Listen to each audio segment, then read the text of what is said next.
All right, so what we're going to look at here now, we just looked at the sine graph, plotted some points there. We're going to look at y equals cosine of theta as well.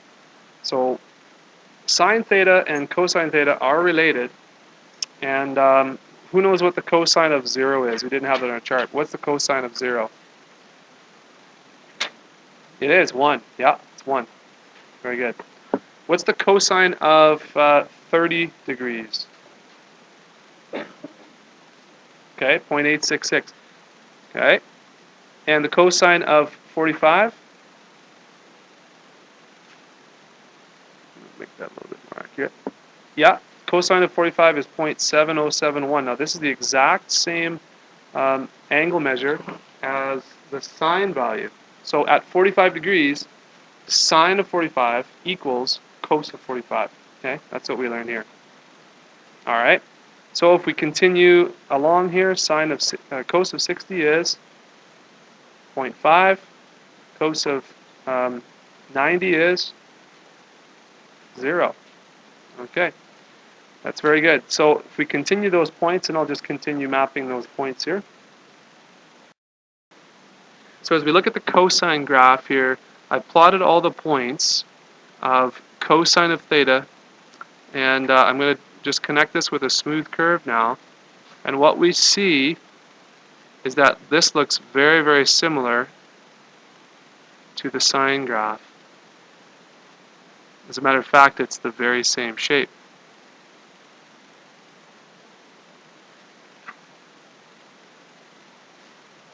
It's the very same shape as the sine graph, except it's shifted over. Okay, so if you notice this, look at this. Every point, if you shift over every point at 90 degrees, it would map exactly onto the point that's on the graph, the corresponding point of the graph. See that? It's kind of like what does that look like to you from science?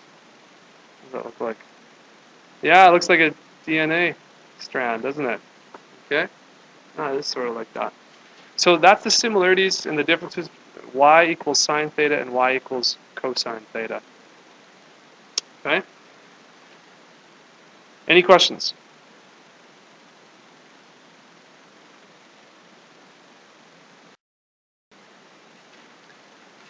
All right.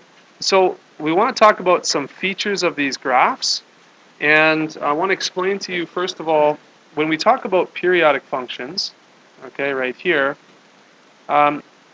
the definition of a periodic function is a function whose graph repeats in regular intervals or cycles. So what we see with the sine graph here, this is a picture of a sine graph, is that it goes up and then it goes down. Then it goes down and then it goes up. What we didn't explore is our sine values for angles beyond 360, but what you'd find is it goes up again and then comes down and goes down again and comes up. And so it continues on in both directions, and it's a repeated pattern. So a periodic function is a function that has some kind of repeated pattern. It's a graph that kind of, it basically repeats itself regularly. Another definition that you're going to run into is something called the midline. All right? The midline of a graph. And this is the horizontal line that's halfway between the maximum value of the graph and the minimum value of the graph. And so here we have in our little diagram here, okay, we show you a picture of the graph. This point up here is the maximum point. It's the highest point that this graph reaches, right? And this point over here, this is the lowest point that this reaches. Now for a sine graph, what's the maximum value on the y-axis for a sine graph? Just graph this. What is it? The maximum value here? 1. Yes. What's the minimum value for just a regular old sine graph? -1. Good. Okay. So the midline would be that line that cuts it right in half. It's exactly halfway between the max and the min. You see that? That's called the midline. All right, so the next thing, I'll just shove this over here. The next thing I want to show you is the amplitude. So when we're talking about a periodic function, and specifically sine or cos graph, we often refer to the amplitude. And if you've taken a science class and you've taken physics or physical science where you've studied waves at all, you know what amplitude is. You've seen amplitude. As a matter of fact, you've seen this sine graph before because it sort of represents a wave, right? So the amplitude is the distance from the midline that we just studied over here to either the maximum or the minimum value. Okay, so really it's half of the distance from the max to the min. It's exactly half. From the middle to the edge.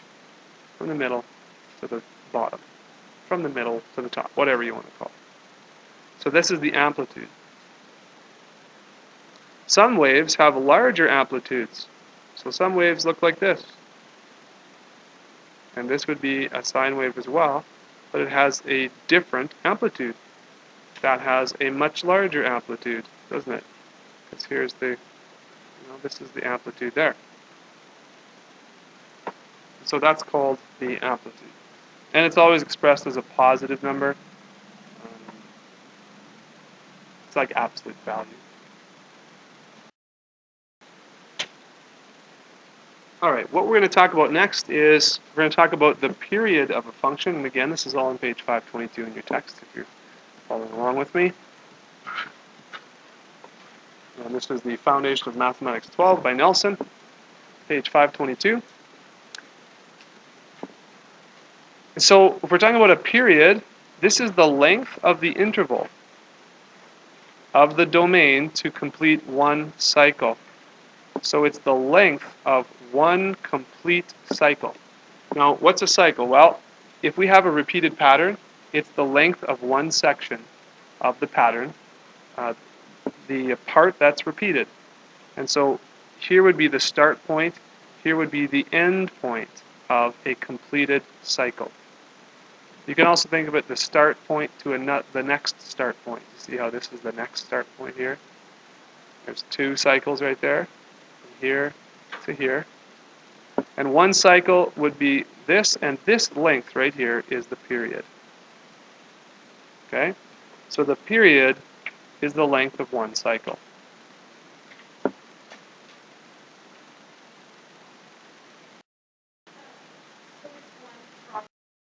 Okay, so here's the key ideas, just a little bit of a summary of what we've learned. A little bit of everything on here. We've got the midline. We've got the amplitude.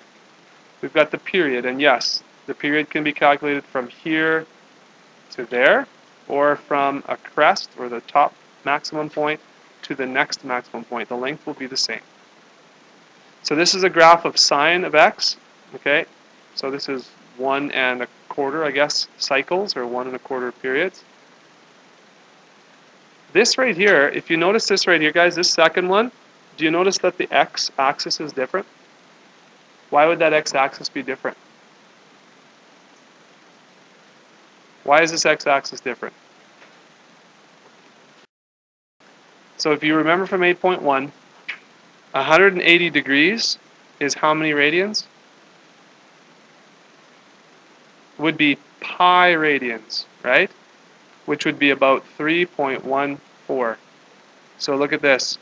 From here to here, from here to here is exactly 3.14. That's your pi radians. So this, and you got to know what this means, okay? There's no degrees, right? This is degrees. This is radians. So that's just showing you what that graph would look like if the x-axis was radians. So this is radians, and obviously this is in degrees right here, right? And here's cosine. So at 0, cosine starts at 1. And this is what the cosine looks like for one period. It's kind of this kind of dip, right? That's what cosine looks from 0 to 360. Sine, right, looks like this, kind of up, down, down, up. But cosine on the same interval looks a little different. And yes, this is radians as well, those numbers are. So just a few other things I want to note for you, okay? just the characteristics here, and then we'll take a look at this last page. But the characteristics, okay, so they have multiple x-intercepts. You can see that they intercept the x-axis lots of times. They keep going. There's only one y-intercept because it is a function. So for each graph, they only have one y-intercept. The domain, there's no restrictions, so it's x, e, r. No restrictions, and the range goes from -1 to +1 for both graphs. The amplitude of a standard y equals sine x and y equals cos x, the amplitude is always 1. The period is 360 degrees, or 2 pi radians, and the midline is y equals 0. That's the midline, the x-axis, y equals 0.